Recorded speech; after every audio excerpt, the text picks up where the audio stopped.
Well, it is the age-old question, what if the Titanic never sank? Where would it be today? Would it even be around? Would anyone know it as a legendary ship with the crazy status and fame that it has been able to capture with its sinking on its maiden voyage? That's what we're going to be discussing. I'm going to give my opinion on a potential Titanic alternate history timeline where it doesn't sink in the Atlantic Ocean just 5 days into its first voyage.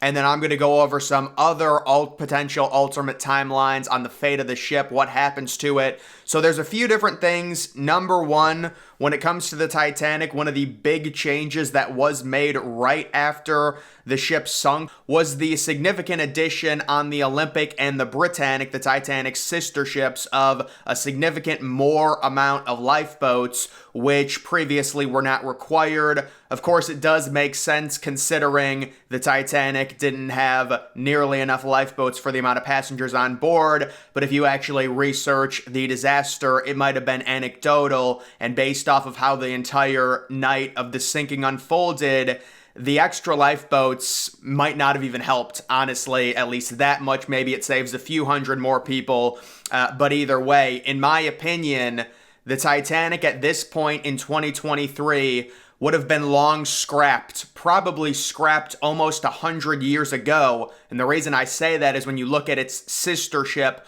virtually identical, although the Titanic was upgraded from it. You look at the RMS Olympic, you've got photos of it being scrapped in 1935, and the materials from it mainly used for the war. There's that famous photo of the decrepit-looking grand staircase during the scrapping process. Pretty crazy that someone took that photo and it actually survived all the way until this day. But yes, that is the grand staircase, and it is a very sad photo of the Olympics. So at this point, I would say the Titanic would have served. You could potentially make the argument it would have suffered the same fate as the Britannic, possibly turned into a hospital ship where maybe it would be struck by a mine, maybe it would be hit by a torpedo. If either of those things happened, we all know the Britannic, not even close to as famous as the Titanic. I think the reason it's so famous is you can say, well, it's the most luxury ship. It's not just that. It's the idea that they built this ship,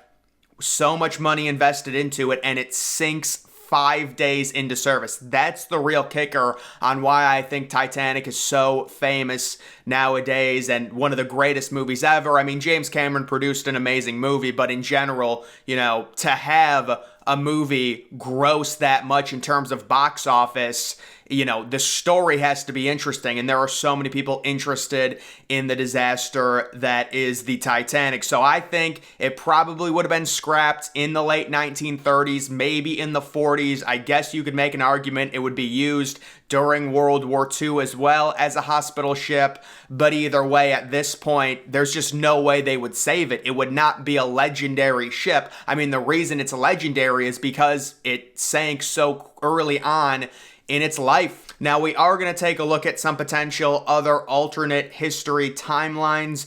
This one says on April 7th, 1913, the Titanic was sailing through the Atlantic. It was a very foggy early morning. The lookouts were up in the crow's nest when, out of the fog, what was thought to be a large rock was seen coming out of the ocean. About a minute later, the fog clears and it turns out the rock was an iceberg. The lookouts alert the bridge. Going at 23 knots, the Titanic did not have enough time to turn and thus hit the iceberg head on.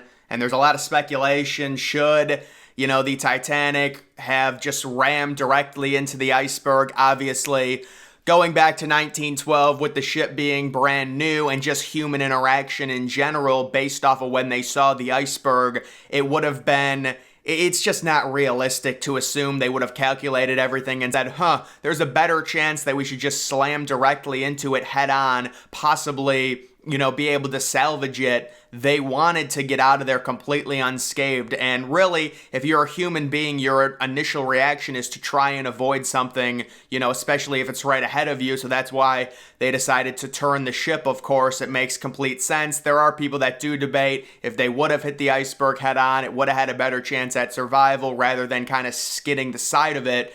where it would open up more areas of the ship and more compartments. But it is highly debated, and in this alternate history timeline, the ship ends up getting retired at the end of World War II. And due to the public loving the Titanic so much, it was turned into a floating museum on December 2nd, 1952. Titanic was officially incorporated into the building's design of a museum. It was a unique feat to accomplish, and the public thought it was a great way to give tribute to a ship that had been through so much. So this kind of is the idea. The Titanic served in World War I, World War II, took on an iceberg head-on in 1913, and ended up becoming a museum. And you can see in the caption, the Titanic is part of our museum in 2012, 100 years after the incident. So apparently in this alternate timeline, it survives as a floating museum. That's amazing. There it is as the possible HMHS Titanic with the exact same hospital paint as the Britannic. This is another potential alternate history. The Titanic, you can see the fate of it out of service in 1935, and it got turned into a floating hotel. Since being turned into a floating hotel in 1936, the Titanic has become one of the most famous and luxurious spots in the city.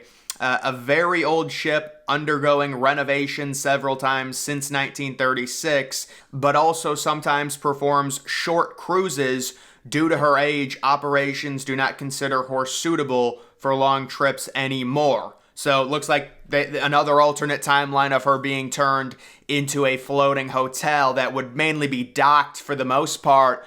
Kind of reminds me of the Chinese floating hotel, which got around halfway built before being abandoned, and there is no update on that. China's had a number of abandoned projects due to their deflation situation. Their economy's not doing well right now, so I would imagine that Chinese Titanic project, the floating hotel, is virtually dead in the water completely as it sits abandoned at a dry dock along a river deep within China. So guys, that pretty much wraps up this video. What would have happened to Titanic had it not been hit by an iceberg? I think the other unique factor of it is if Titanic doesn't suffer the fate that it did, a lot of people probably wouldn't even know the RMS Titanic existed. I mean, it certainly would be a very nice ship, you know, along the White Star Line brand, but it most assuredly would not have reached a level of fame that it has since its shocking sinking. And the most likely scenario is it would be scrapped in the 1930s. Also, you would have to probably delay potentially new guidelines to big ocean liners back in the day, because right after the Titanic happened, they immediately required them to carry more lifeboats, carry the correct amount in terms of passengers on board. That probably would have ended up happening anyways. It could have been another disaster, whether it's the Britannic, whether it's another ship. Inevitably, that was something that was going to be done, but I do think it obviously would have been delayed because the Titanic disaster, you know, if the Titanic makes it to New York, perfectly fine. That ship is going back and forth with the same amount of lifeboats. You know, that's just how it was in the early 1900s. They didn't think they needed the massive amount that the Olympic and the Britannic ended up getting, where they had to stack them on top of each other, which really did clutter the deck. And it would kind of be just like one of the cruise ships nowadays saying, I mean, we're just not going to have the, you know, normal amount of lifeboats because we don't think we need them. Cruise ships never sink. Technically, they're right, but people would never stand for that, you know? It's just the way it is. So guys, that is going to do it for this video. Make sure you're following me on X. Link to that's always in the description.